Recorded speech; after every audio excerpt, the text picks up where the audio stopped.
أشهد أن لا إله إلا الله وحده لا شريك له وأشهد أن محمدا عبده ورسوله أما بعد فأعوذ بالله من الشيطان الرجيم بسم الله الرحمن الرحيم الحمد لله رب العالمين الرحمن الرحيم مالك يوم الدين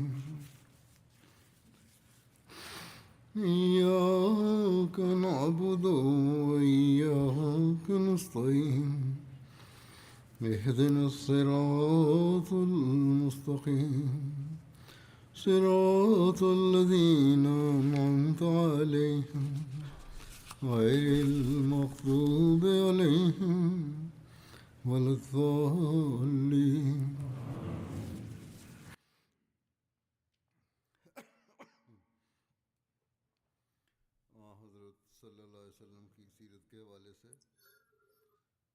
Sebelumnya, masih membahas sirat kehidupan Rasulullah Sallallahu Alaihi Wasallam terkait perang-perang atau ghazwah.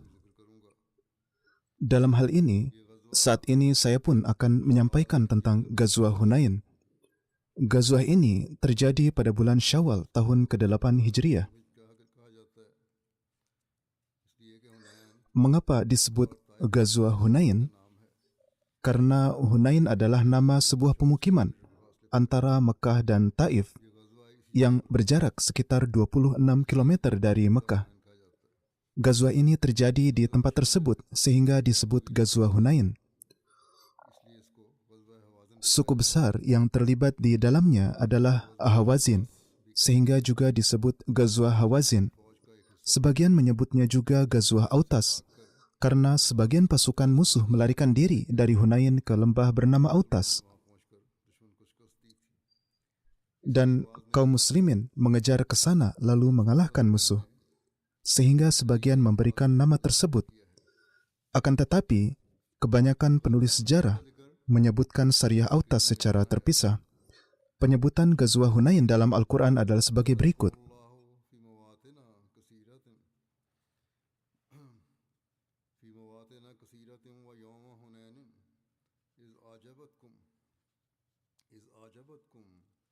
كثرتكم ولم تغن عنكم شيئا وضاقت عليكم الأرض بما رحبت ثم وليتم مدبرين ثم أنزل الله سكينته على رسوله وعلى المؤمنين وأنزل جنودا لم تروها وعذب الذين كفروا وذلك جزاء الكافرين ثم يتوب الله من بعد ذلك على من يشاء والله غفور رحيم. यकीनन अल्लाह बहुत से मैदानों में तुम्हारी मदद कर चुका है. Sesungguhnya Allah telah menolongmu di banyak medan peperangan dan khususnya pada hari Hunain. Ketika banyaknya bilanganmu telah membuatmu takabur, akan tetapi itu tidak pernah memberikan manfaat kepadamu sedikitpun, dan bumi dengan keluasannya menjadi sempit bagimu. Kemudian kamu berbalik mundur. Kemudian Allah menurunkan ketentramannya kepada Rasul-Nya dan kepada orang-orang yang beriman, dan Dia menurunkan laskar-laskar yang kamu tidak melihatnya, dan Dia mengazab orang-orang yang kafir, dan itulah balasan bagi orang-orang kafir. Kemudian setelah itu Allah menerima taubat dari siapa yang Dia kehendaki, dan Allah Maha Pengampun, Maha Penyayang.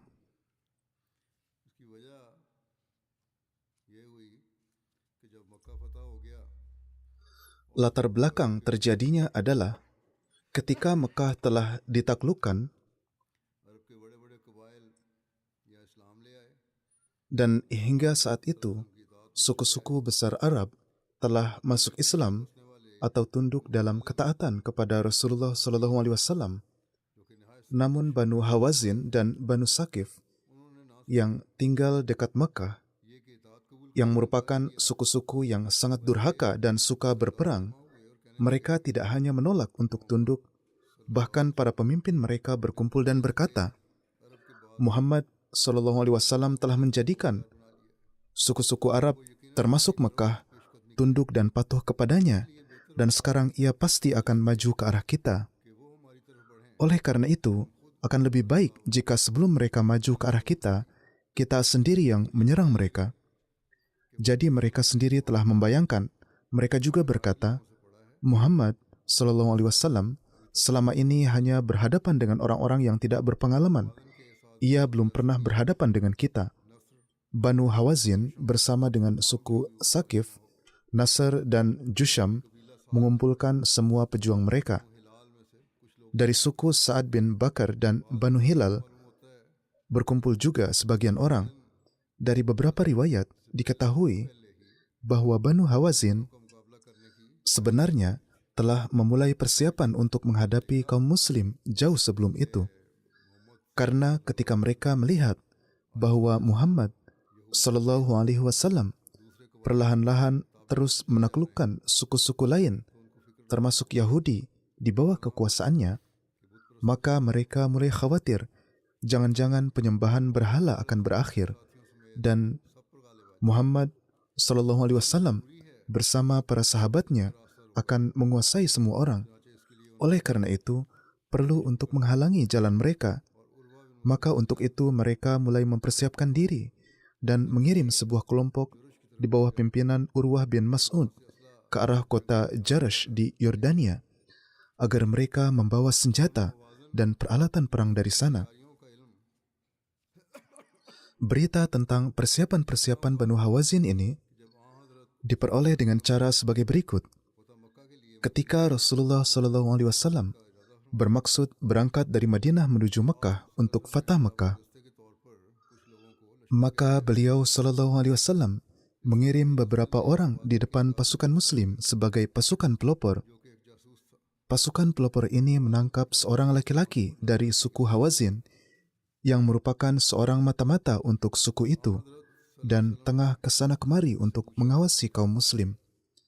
Ketika Rasulullah SAW bertanya kepadanya dan melakukan penyelidikan dengan seksama, maka dia memberitahu bahwa Banu Hawazin telah mengumpulkan tentara yang sangat banyak dan juga telah mengikutkan Banu Sakif bersama mereka, serta telah mengirim kelompok ke arah Jarash dengan membawa senjata dan peralatan perang yang berat. Banu Hawazin sedang dalam persiapan-persiapan ini ketika Mekah ditaklukkan dengan mudah tanpa perlawanan khusus. Dan hal ini yang menyebabkan suku Hawazin yang telah sombong akan kekuatannya memutuskan, kita sendiri akan keluar untuk menghadapi Muhammad SAW dan para sahabatnya. Dan sebagaimana dugaan mereka, kamilah yang dapat mengalahkan kaum muslim dan memusnahkan mereka. Alhasil, semua suku tersebut menjadikan pemimpin suku Hawazin, yaitu seorang pemuda yang berusia 30 tahun, Malik bin Auf, sebagai panglima perang dan pemimpin mereka, dan dengan menyiapkan tentara berjumlah 20.000, mereka mulai bergerak menuju Hunain. Panglima pasukan Banu Hawazin, Malik bin Auf, mengambil langkah untuk persiapan perang ini, yang mana ini mungkin belum pernah diambil oleh siapapun sebelumnya dalam sejarah Arab, yaitu panglima ini memerintahkan setiap orang dari setiap suku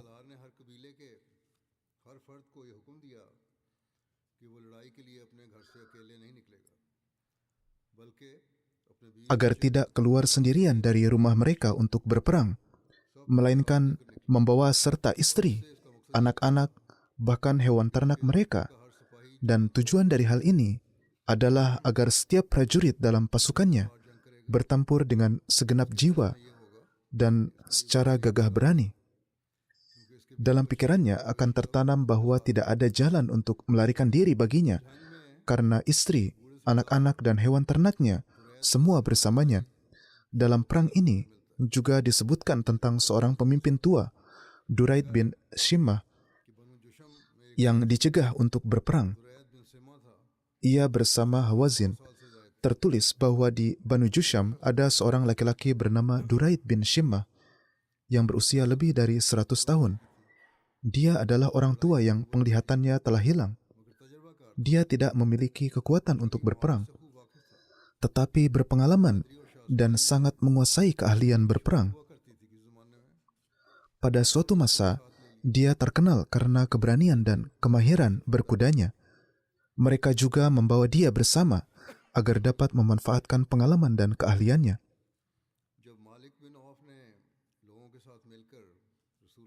Ketika Malik bin Auf telah sepakat dengan orang-orang untuk bergerak menuju Rasulullah SAW, dan orang-orang keluar membawa harta benda mereka, istri-istri mereka, anak-anak mereka, hingga mereka sampai di lembah Autas dan berkemah di sana, Duraid bin Shimmah yang sudah tua itu turun dan menyentuh tanah dengan tangannya lalu berkata, "Kalian berada di lembah mana?"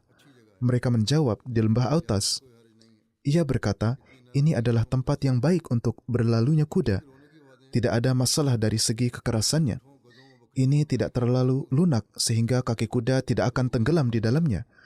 Tetapi mengapa aku mendengar suara tangisan anak-anak, suara unta, keledai, kambing, dan sapi?" Maka orang-orang menjawab, "Atas perintah Malik bin Auf, semua anak, wanita, dan hewan ternak dibawa bersama." Maka Duraid berkata kepada Malik, "Engkau adalah pemimpin kaummu. Pengaruh hari ini akan berdampak pada hari-hari selanjutnya. Mengapa engkau membawa anak-anak, unta, keledai, kambing, dan sapi ini bersama?" Ia menjawab, "Aku ingin menempatkan keluarga setiap orang agar berada di belakang mereka, supaya mereka bertempur dengan sungguh-sungguh melawan musuh." Duraid berkata, "Ini adalah pendapat yang sangat keliru. Demi Tuhan, engkau hanya tahu menggembalakan domba." Yakni Duraid berkata kepadanya bahwa ia tidak mengerti perang, tidak tahu apa-apa tentang perang.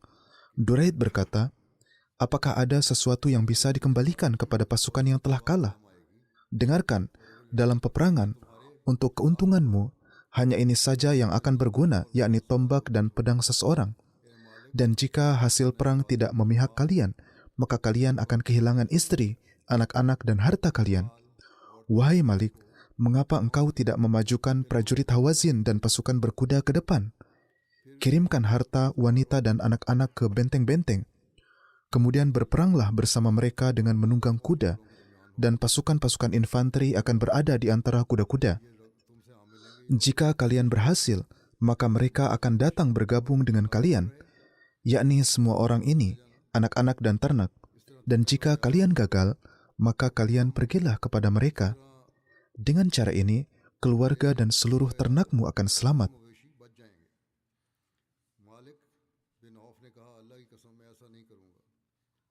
Malik bin Auf berkata, "Demi Allah, aku tidak akan melakukan hal itu dan tidak akan mengubah keputusanku."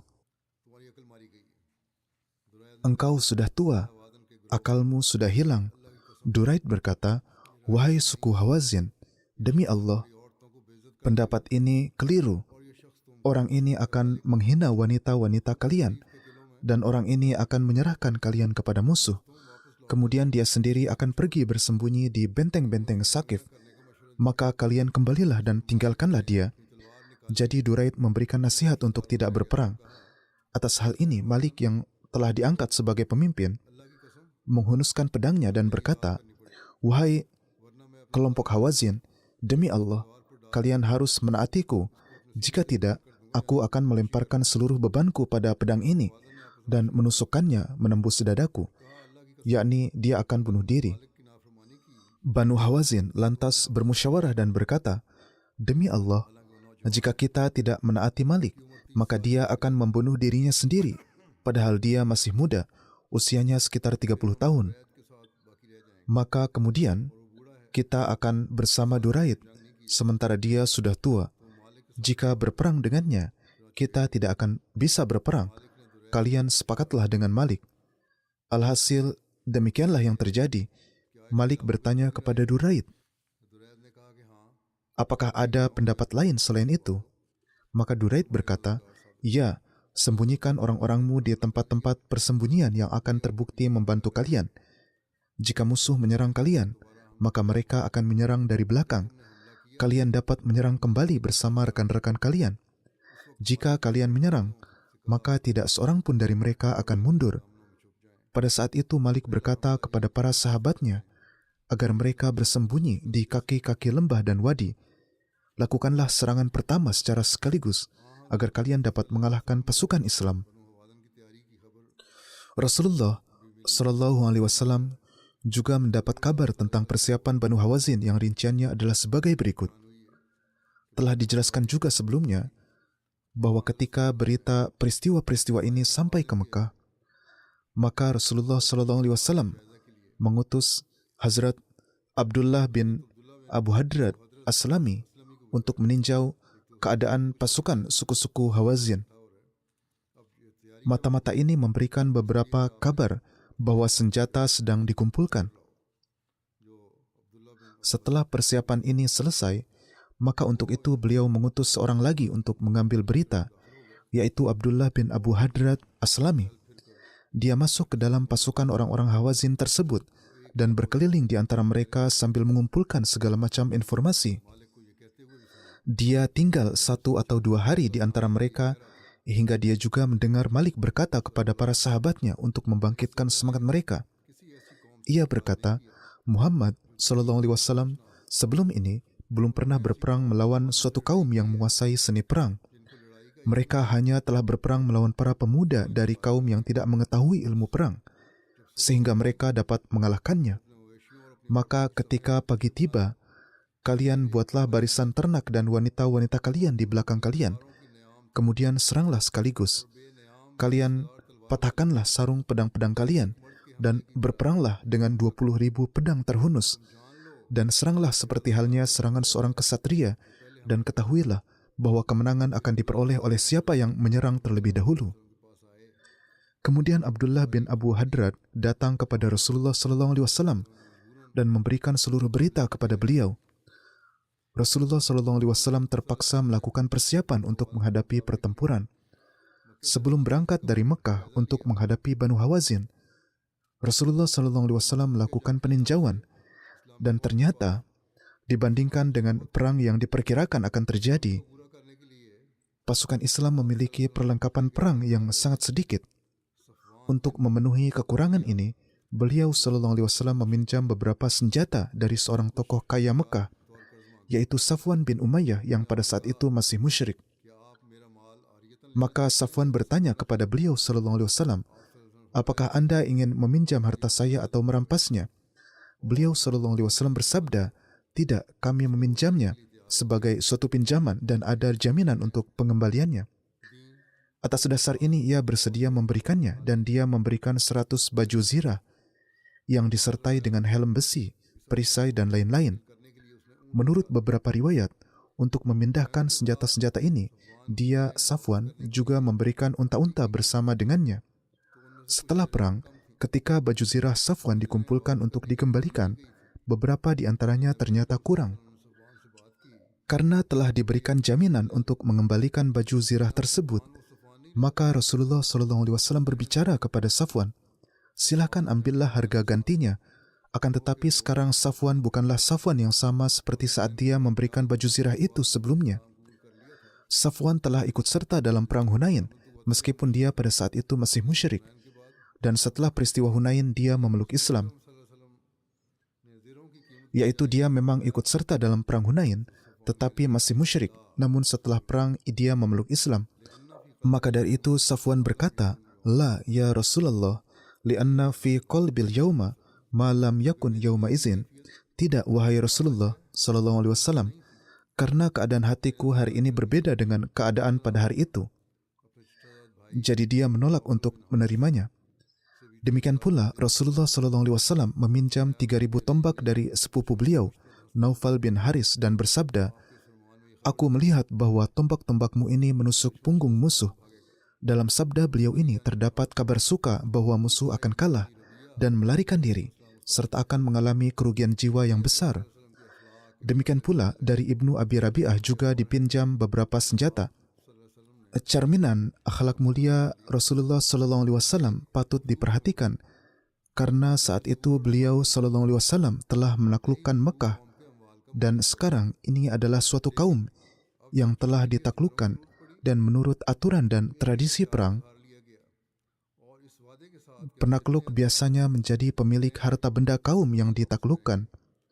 Akan tetapi sekarang ketika diperlukan senjata-senjata untuk berperang, setiap senjata dipinjam satu persatu, dan dengan janji bahwa beliau Sallallahu Alaihi Wasallam akan mengembalikan senjata sebanyak yang beliau ambil. Demikian pula dari Abdullah bin Abi Rabi'ah, saudara tiri Abu Jahal, beliau Sallallahu Alaihi Wasallam meminjam 30-40 dirham. Dalam riwayat disebutkan bahwa mereka masuk Islam pada hari Fatah Mekah. Beliau meminjam 50.000 dirham dari Safwan bin Umayyah, 40.000 dari Abdullah bin Abi Rabi'ah. Jumlah keseluruhannya adalah 130.000 dirham. Menurut sebagian riwayat, pinjaman tunai pernah diambil oleh Rasulullah SAW pada saat Fatah Mekah untuk membantu para sahabat yang membutuhkan. Uang itu kemudian beliau SAW bagikan di antara mereka, masing-masing 50 dirham. Menurut satu riwayat lain, pinjaman itu digunakan untuk membayar diat atau tebusan bagi korban dari Bani Juzaimah. Ada kemungkinan bahwa Rasulullah SAW mengambil pinjaman tersebut untuk beberapa keperluan sekaligus, termasuk bantuan keuangan dan pembayaran diat. Allah Maha mengetahui, wallahu a'lam. Rinciannya insyaAllah akan saya jelaskan kemudian. Setelah solat nanti, saya juga akan memimpin solat jenazah gaib untuk 2 orang. Pertama, almarhum Tuan Khawaja Mukhtar Ahmad Bad Sahib, putra Tuan Khaja Abdurrahman dari Sialkot. Beberapa hari lalu beliau wafat pada usia 92 tahun. Inna lillahi wa inna ilaihi raji'un.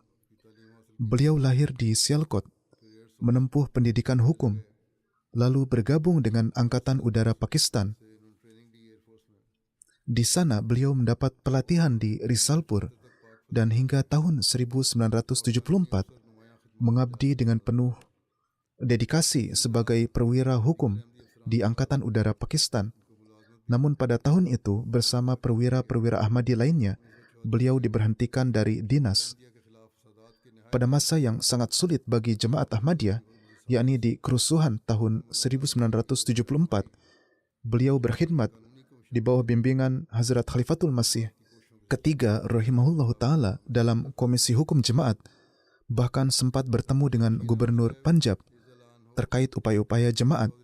Beliau juga memiliki hubungan yang erat dengan Hazrat Mirza Bashir Ahmad Sahib radhiyallahu ta'ala anhu dan Hazrat Chaudhry Zafrullah Khan Sahib radhiyallahu ta'ala anhu, serta mendapat kesempatan membantu Chaudhry Sahib dalam penyusunan jilid pertama Essence of Islam. Di tingkat pusat, beliau pernah berkhidmat sebagai Direktur Fazri Umar Foundation dan bertahun-tahun pula berkhidmat sebagai Kadi di Darul Qaza Rabuah. Saya sendiri pernah bekerja bersama beliau di bidang Qada. Beliau seorang yang berpandangan luas, rendah hati, dan selalu memiliki hubungan yang kuat dengan khilafat. Hubungan dengan beliau pun setelah khilafat sangat baik. Pada tahun 2002, beliau pindah ke Kanada dan di sana berkhidmat sebagai Amir Daerah. Beliau sangat teratur dalam ibadah solat dan tilawat Al-Quran, giat dalam pengorbanan harta, serta seorang Ahmadi mukhlis yang penuh pengabdian. Kehidupannya merupakan teladan luhur dalam hal kesetiaan, kerendahan hati, dan keikhlasan terhadap khilafat. Beliau meninggalkan seorang istri, 1 putri, 2 putra, serta cucu-cucu.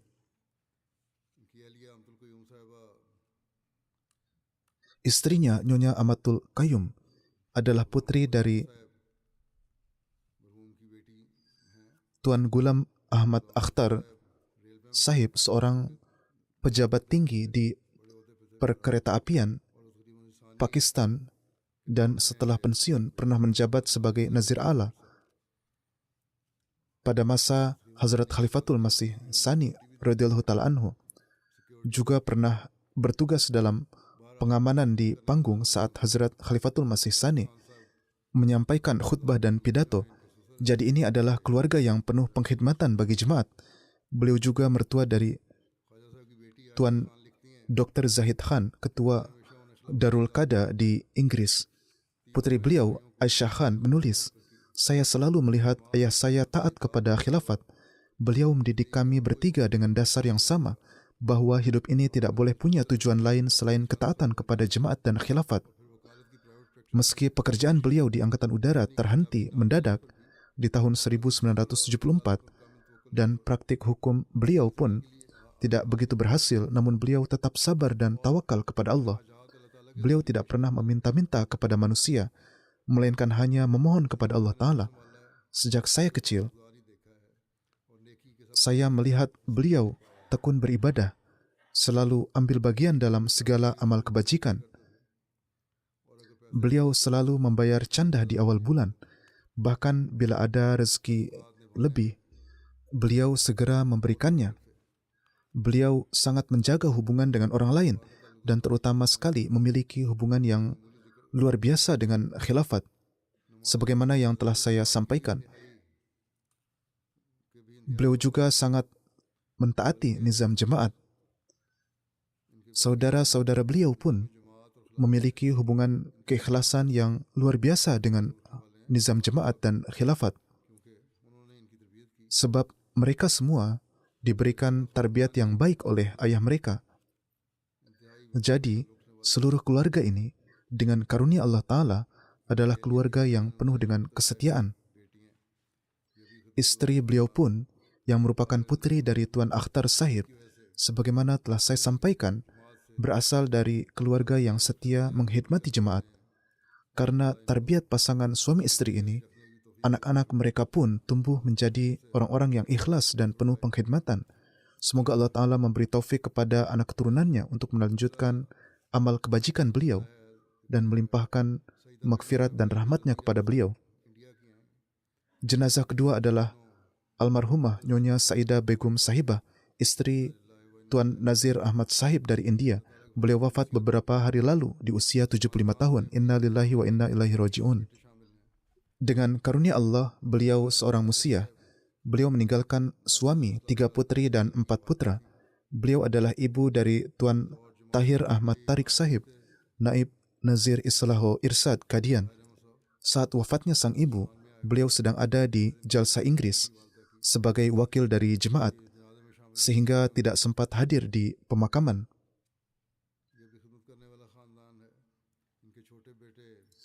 Keluarga ini juga keluarga yang penuh pengkhidmatan bagi jemaat. Seorang putranya, Tuan Syabir Ahmad Sahib adalah mu'alim, sementara salah seorang putrinya adalah istri seorang mubalik yaitu Tuan Jabbar.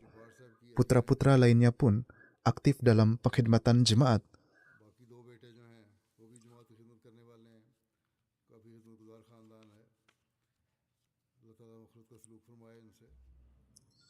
Semoga Allah Ta'ala menurunkan maghfirat kepada beliau. Tuan Tahir Ahmad Tariq Sahib menulis,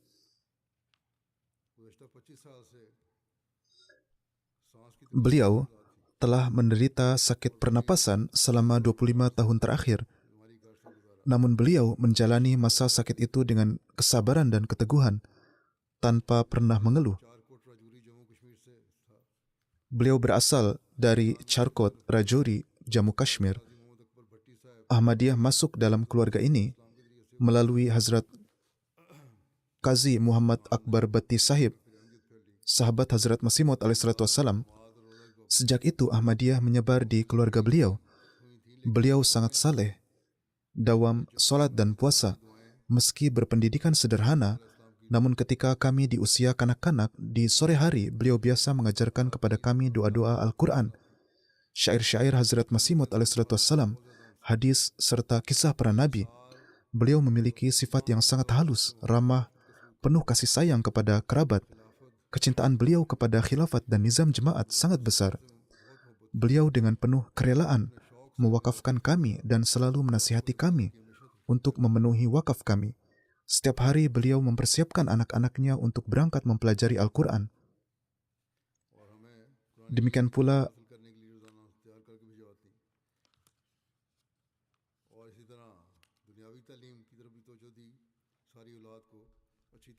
भाई, अल्लाह ताला इनसे मग़फ़िरत और रहम का सलूक फरमाए।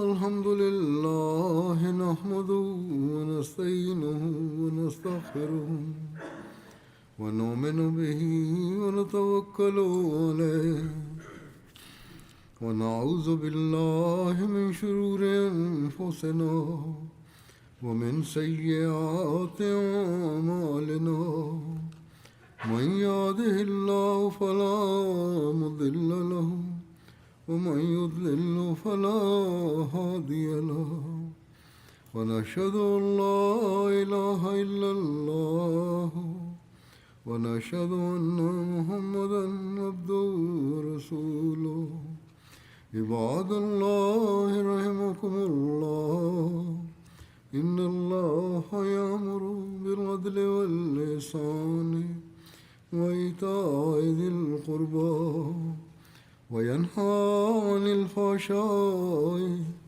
والمنكر والبغي يعظكم لعلكم تذكرون اذكروا الله يذكركم وادعوه يستجب لكم ولذكر الله أكبر.